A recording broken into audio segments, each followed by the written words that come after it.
¿Cómo están? Bienvenidos. ¿Cuál es mi cámara? Acá al medio.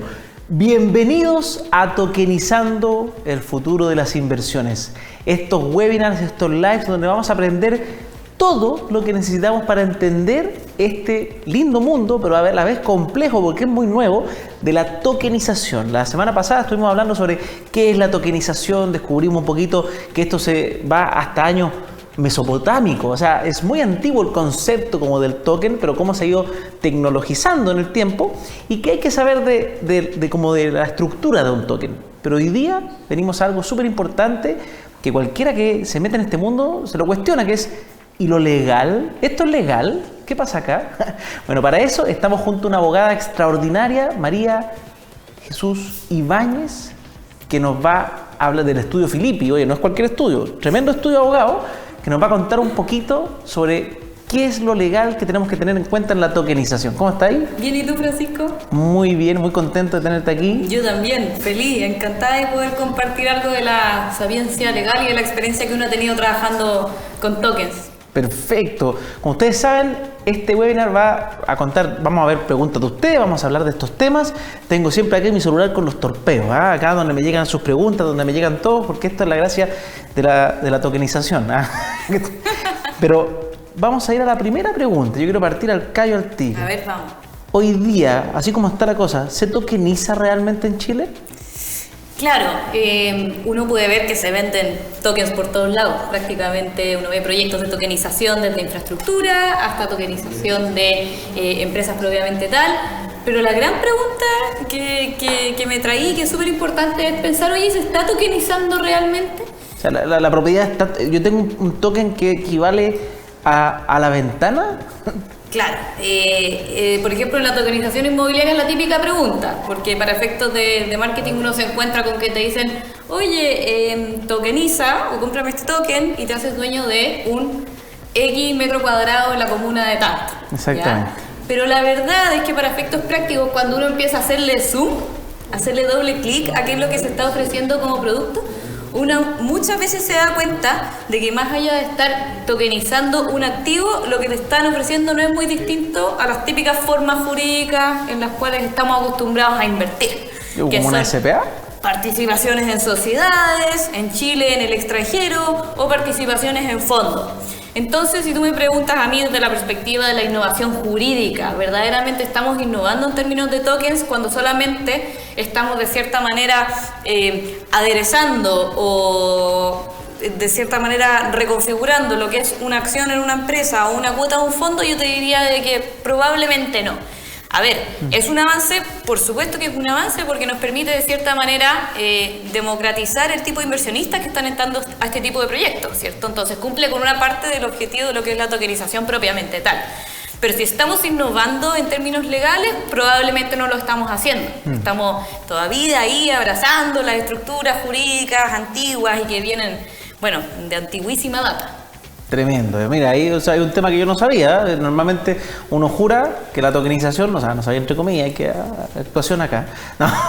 No, uno tiene que siempre ir aprendiendo constantemente en esta industria. O sea, por eso también quisimos estar con una abogada extraordinaria.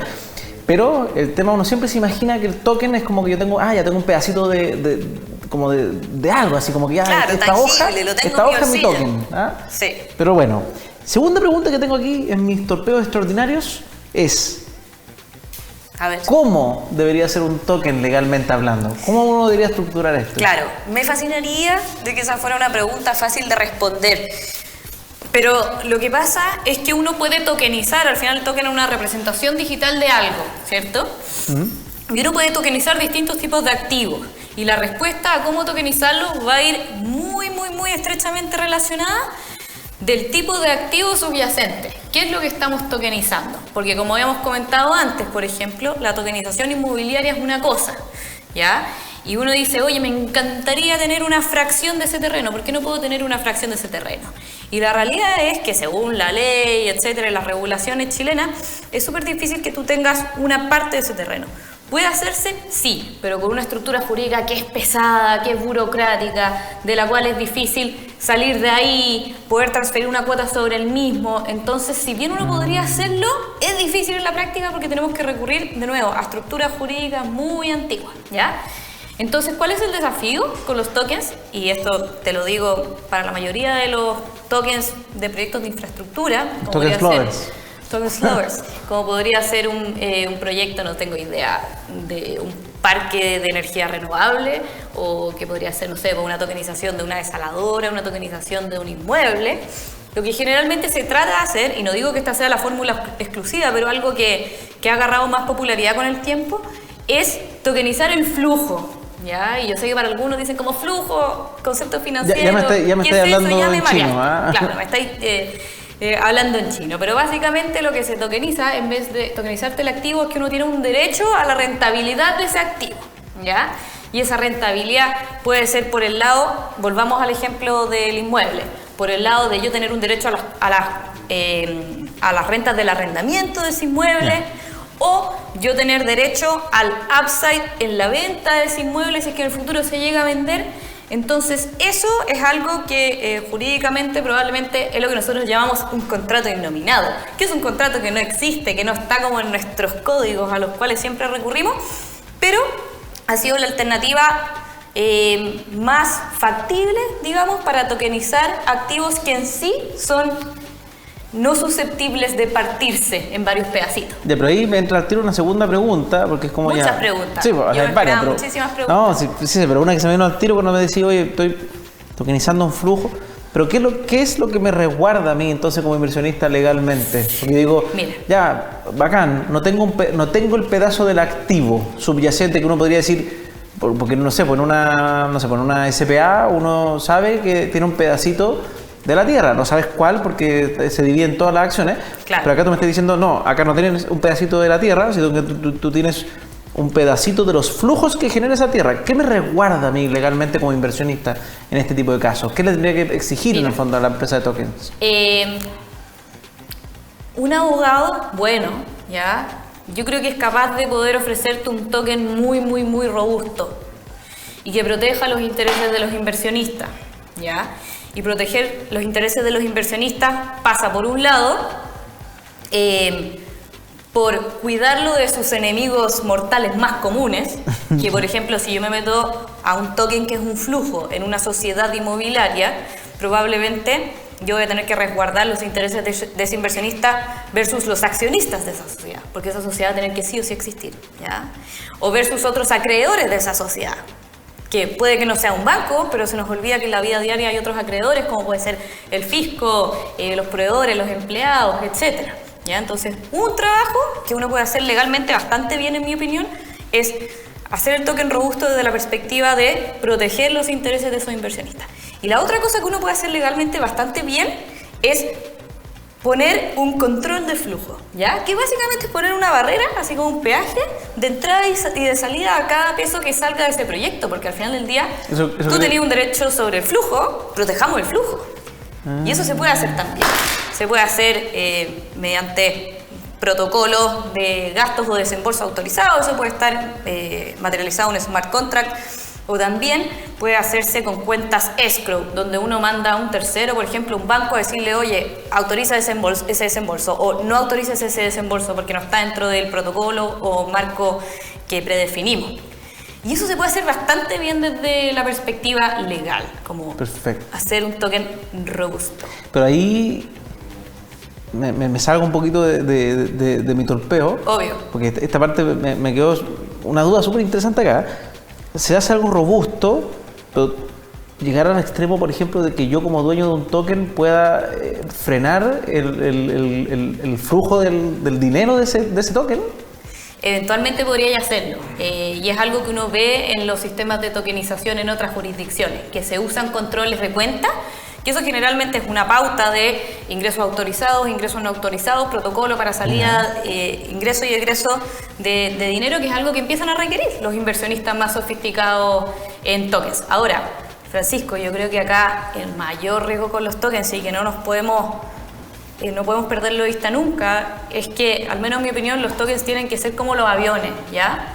Tienen que ser lo suficientemente seguros para que un inversionista se quiera subir, porque ¿para qué va a mandar combustiones? Nadie se sube así como así a un armatoste de 200 toneladas de lata. Y por otro lado, tiene que ser lo suficientemente liviano para que vuele con alas propias y para que le haga la competencia a las formas jurídicas antiguas que conocemos. Entonces también ahí hay como un trade-off entre tratar de proteger los intereses del inversionista, pero tratar de que no se vuelva en un entuerto jurídico tan pesado que no huele. Que sea liviano, para hacerlo sencillo para quien esté escuchando, puede significar que, porque la idea me imagino que la tokenización es que haga más económico, por ejemplo, el tema. Exactamente. O más rápido. Tienen que tener alguna ventaja como de ese índole. Es una ecuación de bastantes elementos. El precio por de pronto, de que sea más fácil para ti como inversionista, los costos transaccionales que van aparejados a este instrumento de inversión, pero también el tiempo. Y que no se les olvide, o al menos también eso es una creencia que yo tengo, que la gran gracia de la tokenización es que viene a ahorrar un costo social que no nos damos cuenta pero que estamos asumiendo todo. Y ese costo social es, hasta se ha calculado que es un 20 o un 30% del valor subyacente del activo que no se retribuye o no se absorbe por la sociedad por el solo hecho de que se va en costos transaccionales, que se va en tiempo. Si hoy día imagínate cuánto te demoráis tú en vender un departamento versus lo que te podrías demorar en vender un token en un marketplace, que podría ser mucho más rápido. Entonces todos esos costos como sociedad los estamos absorbiendo, solo que no los vemos. Y la gracia de la tokenización es poder reducir todos esos costos para que los tokens sean livianos. Y por eso hago énfasis, porque yo tengo muchos clientes que me dicen: oye, María Jesús, me gustaría crear este resguardo y este otro resguardo, ¿y por qué no hacemos este contrato adicional y anexo? Y yo les digo, pero cuidado ahí, porque hay un pequeño equilibrio.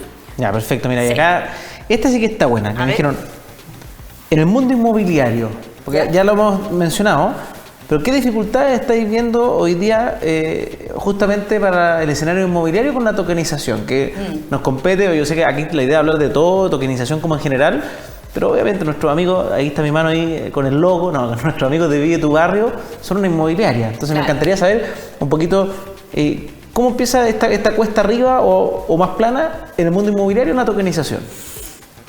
Vamos primero de la perspectiva de la inmobiliaria y después hablamos un poquito de los inversionistas. Perfecto. Desde la perspectiva de las inmobiliarias, lo primero es que hay que decidir qué se va a hacer jurídicamente, ¿ya? Y eso puede ser, yo te lo he hasta ahora presentado como una macro de tener derecho a un flujo, pero ese flujo puede tener distintas variables. Como te comentaba, es un derecho al arrendamiento, es un derecho al upside ante la venta de ese departamento. Y también hay otros elementos que las inmobiliarias a veces han querido hacer por tema propio de crear sociedades distintas a la sociedad que tiene el edificio para hacer estos proyectos de tokenización. Entonces muchas veces lo que se hace es que se ceden los contratos de arrendamiento, cosa que sea una sociedad la que tiene los inmuebles y otra sociedad la que recibe los arrendamientos. Entonces, lo primero que pasa es una definición que tienen que hacer las inmobiliarias acompañadas de su asesor legal para ver qué tipo de estructura de tokenización queremos usar, ¿ya? Sí. Y eso es, claro, es un mundo nuevo, un descubrimiento, son preguntas nuevas, entonces muchas veces intimidan, ¿ya? Pero no, me imagino que como inversionista uno de repente dice, ¿por qué hay 3 contratos distintos? Claro, como que casi esto? Y por supuesto que la inmobiliaria tiene su perspectiva comercial, que quiere proteger. Oye, yo quiero salir a vender al mercado de que la persona puede tener derecho a un metraje cuadrado y en el fondo hay ahí un tira y afloje entre las inmobiliarias y sus abogados, que es el proceso de definición del proyecto y de denominación del token. Sí, porque está la parte comercial que va a querer que sea lo más marquetero posible, esta idea. Obvio. Y el abogado que me imagino que quiere resguardar y velar porque soportar cualquier tipo de eventualidad. Sí. Pero ahí, como siempre, los abogados haciendo el empuje y al final siempre se llega a puntos de equilibrio. Perfecto. Entonces yo te diría de que eso es un proceso que duele porque uno está creciendo, uno está enfrentando terminologías nuevas, uno está enfrentando a contratos, como te decía, innominados que no existían antes, pero eso es algo con lo que se llega a puerto. A mí lo que quizá más me preocupa desde la perspectiva de la tokenización inmobiliaria es más la patita del inversionista.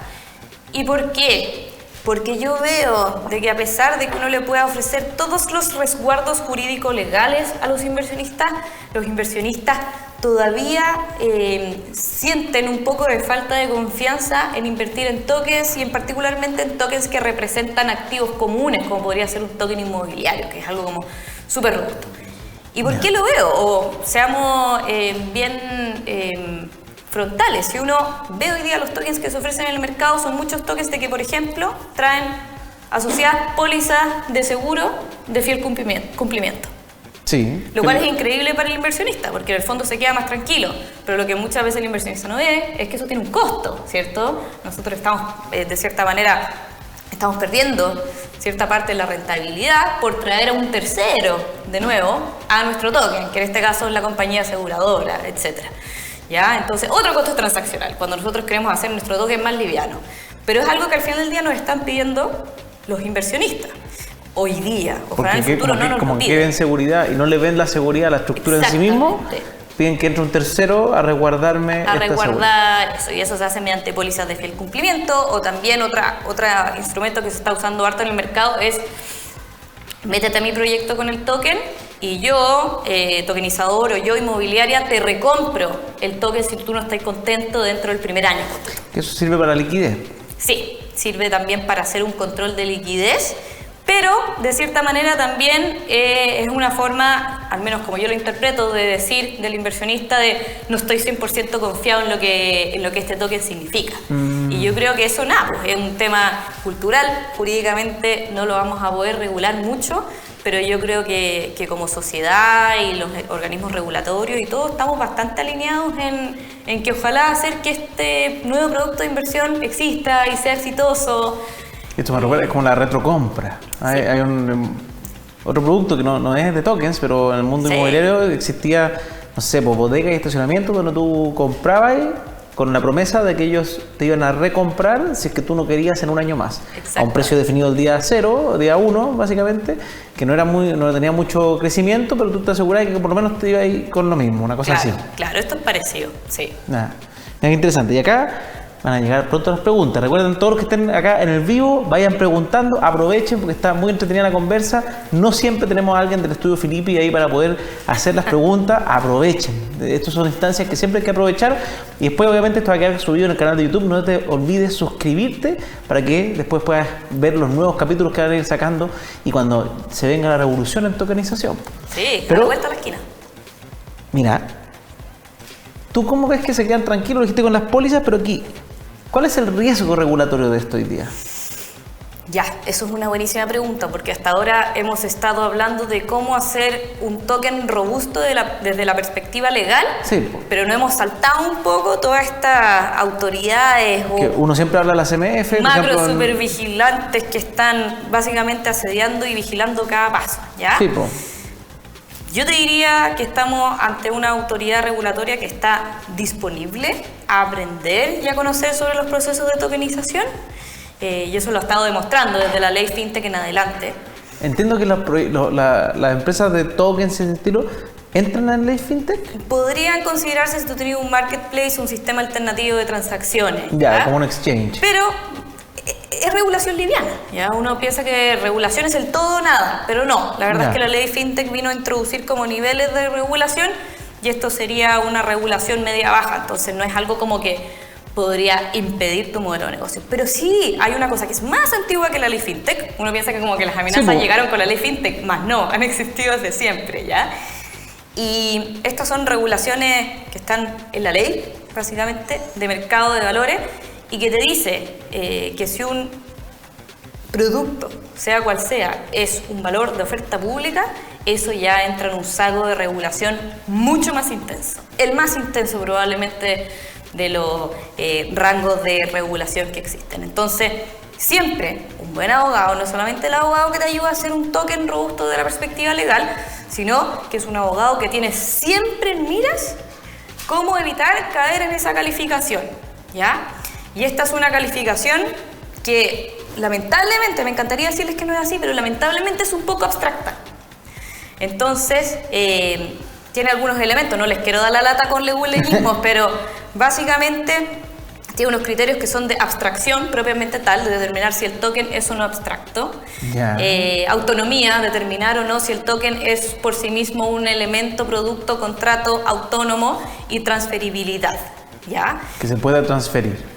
Exactamente, si es libremente transferible, eso tiene más cara de ser algo que podría ser regulado fácilmente, ¿ya? Entonces, y esto es un elemento importante, hasta ahora muchas veces cómo se ha manejado esta patita del asunto, tratando de decir, no, es que no son tan fácilmente transferibles. ¿Por qué? Porque, por ejemplo, tú para ingresar al marketplace donde transáis los tokens, tenéis que hacer un KYC, un Know Your Client, y pasáis por un proceso donde te vetan y no sé, o eres un inversionista calificado, entonces no cualquiera puede entrar. Y ahí uno le pone un poco el freno de mano a la libre transferibilidad y eso sirve un poco para alejarnos de este concepto. Pero en mi opinión, y bueno, puede ser cierta o no, esto es un vaticinio de la tuti, es que probablemente con el tiempo nos van a pedir más que eso. Y nos van a pedir de que efectivamente no sean títulos abstractos y no sean títulos autónomos, y eso es lo que uno trata de hacer en estos contratos. ¿Y por qué tanta regulación? ¿Sí? Al final como que uno de repente, obviamente la regulación es interesante porque da cierto resguardo. A mí cuando le digo a los inversionistas que partan invirtiendo en algún tipo de inversión, siempre les digo, oye, comiencen con los que están bajo la CMF, en cualquier tipo de inversión, tipo, no sé, bolsa, o no sé, fondos mutuos, etcétera.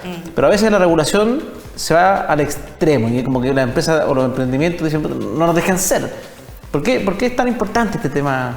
Mira, al final del día lo que a uno no se le puede olvidar es que la regulación está ahí para proteger un bien público, que es básicamente la fe pública, ¿ya? El hecho de que tú puedas invertir en un instrumento y sepas a conciencia lo que es ese instrumento, entiendas en qué estás invirtiendo, y también para saber a ciencia cierta de que no va a ser alguien que al día siguiente se va a escapar con los tarros, ¿ya? Entonces, en pocas palabras, alguien que se escape demanda a su mamá y... Sí, los abogados que se dedican a mercado de valores se los van a tratar de poner de manera muy sofisticada, pero esos son básicamente los dos bienes que se tratan de proteger, ¿ya? Y eso es lo que la regulación hace, mejor, peor, pero mira, déjame decirte que hasta hoy día Chile se ha portado bastante bien. Yo estudié y trabajé en Estados Unidos y alguna vez me tocó ver este tema, y la verdad es que en Estados Unidos tienen una definición mucho más traicionera que la chilena, entonces hoy día la mayoría de los tokens te pueden caber bajo esa definición de security que se le llama en Estados Unidos, por el Howey Test.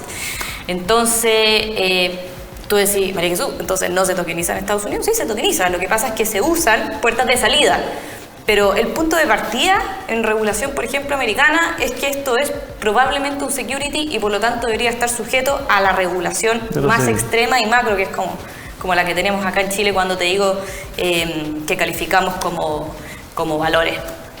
Buenísimo. Oye, con esto, yo ya estoy esperando las preguntas, acuérdense, pero lo último que me queda a mí importante es como cuando uno dice, ya, esto es algo nuevo, está recién empezando, ya existen las SPA que han funcionado constantemente, con estos riesgos que todavía está la regulación andando y todo. Aún así, ¿vale la pena meterse en estas nuevas tecnologías, en esta nueva forma de invertir quizás en activos alternativos, ya sea inmobiliario o otro tipo de cosas? Pero porque uno dice como, oye, hay tanto como pero, ¿cómo ves tú? Y tú estás metida en el mundo de emprendimiento, entonces me imagino que te enfrentáis, o más que te enfrentáis, sí, apoyáis a muchas startups que están en esta volada, que quieren llegar a tokenizar todo.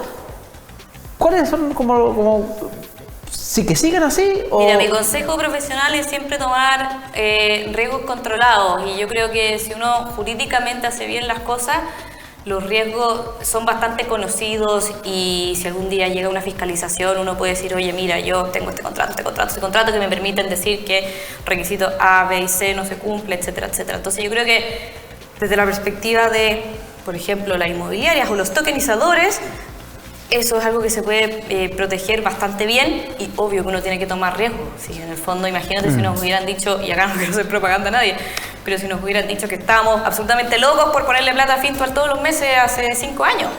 Y hoy día todo el mundo invierte en plataformas como en fintech. Sí, en fintechs. Pero y de hecho que las fintech ayudaron a que todo el resto del sistema bajara sus precios. Hubo un montón de cosas interesantes, que fuera fácil. Antes era como que tenían que tener un ejecutivo y mínimo $5,000 quizás para pensar en invertir. Sí. Y hoy día desde un peso, incluso un peso. Nadie gana plata con un peso, obviamente, pero es la lógica de que se abra cualquier persona. Pero sacándome mi sombrero de abogado, yo creo que nadie te puede discutir de que la tokenización es un gran paso hacia la democratización de las inversiones. Poder invertir en cosas que nunca soñamos antes con haber invertido, poder destinar tu bono de fin de año a invertir no tengo idea, el departamento que están construyendo a la vuelta a la esquina de tu casa, o poder invertir en un proyecto de energía renovable si es que rayáis con los renovables, o en un parque natural. Las posibilidades son ilimitadas, en tu deportista favorito, en la carrera de un artista. Entonces es algo que al menos a mí como profesional me da mucha esperanza, y yo prefiero estar del lado de aquellos abogados que te dicen tratemos de hacer todo lo posible para llegar a ese punto, y no de los abogados que están en la vereda que te dicen como aborta el proyecto. Tremendo, encuentro buenísimo. Mira, ya empezaron a llegar preguntas. Aquí hay preguntas bien interesantes. Primero, Mauricio Cid, que espero que sigas conectado. ¿Quién administra los tokens? ¿Es una sociedad? ¿Qué pasa si esa sociedad quiebra? Esta es súper buena pregunta. ¿Qué pasa si la sociedad que administra estos tokens quiebra? Obvio. Ya, primera pregunta. Como la idea en el fondo de los tokens, o la idea primaria, es que tú no seas accionista de la sociedad, tú no vas a estar decidiendo en el día a día de la sociedad, ¿cierto? ¿Quién la administra? ¿Cómo la administra? ¿Qué se compra? ¿Qué se deja de comprar? Entonces, esos son los parámetros que uno trata de regular, ojalá de una vez, poniendo métrica. Oye, cualquier decisión de gasto por sobre $1.000.000 tiene que pasar por, no sé, por la aprobación de la mayoría de los administradores de la sociedad. Pero al final, ¿quiénes son los administradores de la sociedad? Se puede o dejar predeterminado o determinar el momento de ingresar a la inversión para no moverlo más. ¿Ya? Pero, de nuevo, es como un ítem, así como los programadores, que tenéis que programar de la cabeza a la cola, es alguna pega que tenéis que hacer, si queréis hacerla bien. Y desde la perspectiva de la quiebra, ahí volvemos a lo que yo te digo, de que para un buen abogado frente a un token, lo que debería hacer es siempre pensar en los intereses del inversionista y protegerlo. ¿Y qué es lo que pasa? De que cuando una empresa de cierta manera quiebra, ¿ya? Se inicia una cascada de pagos, como le dicen, ¿ya? Y esa cascada de pagos moja primero a unos y al final a otros. Entonces, como te imaginarás, los que están a la cola le llega menos agua, dependiendo de cuánta agua haya. Por ejemplo, el mundo accionario, que normalmente queda ahí para el final. Exactamente, podría quedar para el final. Entonces, acá uno puede hacer una combinación de garantías para robustecer tu posición frente al resto, o de plano, decir, no van a haber más acreedores. Yo me meto a este token, pero este token está diseñado para que no hayan otros acreedores, para que no haya otro banco que te trate de quitar el agüita, o los accionistas van a tener una distribución de hasta tanto su valor de inversión y por sobre eso no se van a pagar nada, etcétera. Pero todo eso es contractual.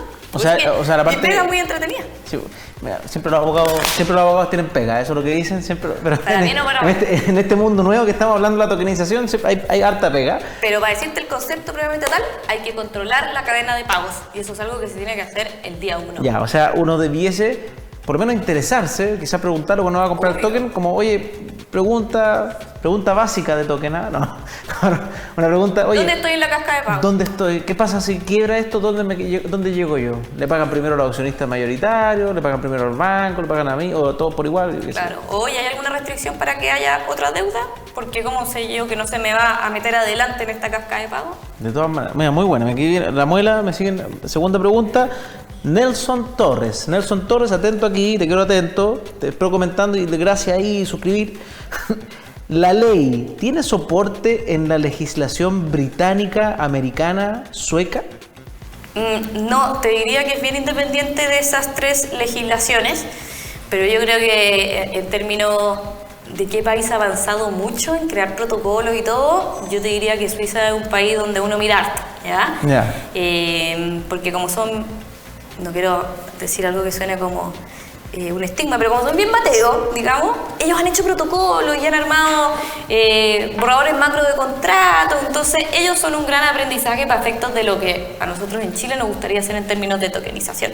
Pero claro, Suiza súper abierto a la tokenización, Estados Unidos no tanto, por esto que te digo que son securities y entonces no es como totalmente democrático que cualquiera se pueda meter a invertir, generalmente son o proyectos más chicos o para inversionistas acreditados, etc. Y Reino Unido te diría que es un intermedio. Perfecto. Tercera pregunta, hay varias más, pero tenemos que obviamente esto cumplir con los tiempos. Tercera y última pregunta, atento Rodrigo Aguirre. ¿Es posible comprar tokens con alguna criptomoneda, por ejemplo Bitcoin? Y en ese contexto, ¿qué ocurre para la inmobiliaria con su regulación ante la UAF? Ya, vamos con la primera pregunta. Efectivamente tú puedes comprar lo que sea con Bitcoin y si la plataforma donde tú estás adquiriendo el token o el tokenizador directo de quien está adquiriendo el token te lo permite, por supuesto que te debería... Al final depende de que tengan el medio de pago. Que te lo admitan, ¿ya? Disponible. Ahora, un tema muy importante que no se nos puede olvidar, de que jurídicamente las cripto son activos, ¿ya? Este macetero es un caballo, es un activo. Entonces, cuando tú compras algo con cripto, tú estás vendiendo las cripto. Y eso es algo como que la gente no está muy familiarizada, pero eso es así, ¿ya? Entonces, entre otras cosas, por ejemplo, si tú compraste la cripto súper barata y estás usándola hoy día para comprarte tu token a un muy buen precio, a un precio alto, eso significa de que tú liquidaste tu token y querés, por ejemplo, entre otras cosas, pagar impuestos por esa ganancia, ¿ya? Entonces, está bien, compren con cripto, pero tengan muy presente en la ecuación el descuento que se les puede hacer por el impuesto que tienen que estar pagando por haber liquidado esa cripto. Recuerden que se paga impuestos por el aumento del mayor valor de las criptomonedas. Yo sé que a algunos inversionistas les gusta pasarla en negro y pasarla por ahí por algunos exchanges internacionales para después decir que yo no hice nada, pero la ley es súper clarita. Tú compras, vendes, ganaste plata, pagas impuestos. Aunque tú no quieras declararlo, es la ley, ¿ya? Entonces, claro, y venta no es solamente voy a salir a vender mi cripto, sino que también muchas veces venta es voy a usar mi cripto para algo. Entonces, al hecho de usarla, estás ejecutando la venta. Claro, y la regulación de la Unidad de Análisis Financiero, a.k.a. la UAF, depende netamente de si estamos o no en un proyecto de que sea susceptible de regulación por la CMF y sus secuaces, podríamos decir, sin afán de ofender, pero toda esa pregunta, sus aliados, todo eso depende ya más bien de... Villanesco de la película. Claro, todo eso depende ya más bien de si estamos o no ante un token susceptible de regularización. Mira, súper buena esa pregunta, me gustó harto. Hay una empresa nomás, esto es una duda personal, porque quizás si la empresa está muy nuevita y no entra dentro del marco de la fintech y en teoría no tendrían que regularla, pero tú como empresa tú puedes decir, ¿sabes qué? Yo quiero estar bajo la UAF, señora UAF, oye, uno puede hacer la pega como uno ser proactivo para después decir, tengo el sellito de la UAF, amigos. Por supuesto, y se hace bastante, y tú te puedes publicitar como compliant con todas las prerrogativas o todas las latas regulatorias que están disponibles por la CMF y sus aliados. Efectivamente, tú podrías hacerlo voluntariamente y publicitarlo como parte de tus protocolos, siempre y cuando sea verdad, por supuesto. Obvio, mira, amigos de Vive tu Barrio, un tip rosita ahí si quieren poner su login. Es como cuando una empresa pone soy empresa B. Sistema B. Aquí uno puede decir soy empresa B. Es más fácil porque el sistema B lo certifica, pero por ejemplo, podríamos crear una nueva certificadora de tokens. Más negocios, no. Pero con eso vamos terminando las preguntas. Espero que les haya gustado. No sé si tienen alguna cosa más que agregar. Encantada de la invitación, lo pasé muy bien. Sigamos haciendo esto, proclamando la nueva forma de hacer negocio y siempre empujando y apostando por la innovación. Buenísimo, con eso nos vamos despidiendo. Como les decía antes de empezar, de hecho, muchas gracias a todos los que están viendo todo este contenido, estos lives que está haciendo y que está organizando Vive tu Barrio, porque justamente lo que impulsamos acá es la educación financiera. Y cuando vamos a hablar de educación en algo tan novedoso como es la industria de la tokenización en el mundo de las inversiones, es importante anticiparse y conocer todo lo que tenemos al frente nuestro, básicamente, porque esto se viene y se va a venir antes que después, más antes que después. Ya hay varias empresas tokenizando, entonces mientras muchos se duermen en los laureles y dicen no, eso lo dejo para el final, ¿no? Probablemente van a pasar hartas oportunidades, van a pasar hartas alternativas. Normalmente los emprendimientos y las cosas más nuevas son las que logran captar mayor valor, porque son los que apuestan, son pioneros, obviamente con los riesgos pertinentes. Por eso es importante, estamos trayendo personas de este calibre, o sea, estudios de abogados súper importantes para que aprendamos, y también las empresas que están ejecutando estas acciones, en el fondo, como yo digo, como los descubridores, así como un Cristóbal Colón, o sea, las que están haciendo estos pioneros. Uno tiene que ir estando aliado y estando atento y aprendiendo todo lo que pueda, ser una esponja para que cuando te toque tomar la decisión con un porcentaje de tu capital, porque obviamente esto es capital de riesgo, decidir, oye, mi capital de riesgo, tengo varias alternativas, dentro de esto un token de algún tipo, pero qué bueno que ya sé algunos aspectos legales. Voy a preguntar qué pasa si la empresa quiebra, dónde quedó en la cascada de pago, y eso yo no tenía idea, lo voy a preguntar. Yo tengo unos tokens, así que vamos a salir al tiro a preguntar, oye, ¿cuándo me pagan? No quiero que quiebre, ojalá, pero hay que saber, po. Entonces, súper interesante lo que hemos aprendido, y como siempre, muchas gracias a Vive tu Barrio por hacer estos espacios disponibles. Suscríbanse y comenten todo lo que quieran ahí para ir teniendo preguntas para los próximos lives. Quedan 2 lives de estos que están espectaculares, no se los pierdan.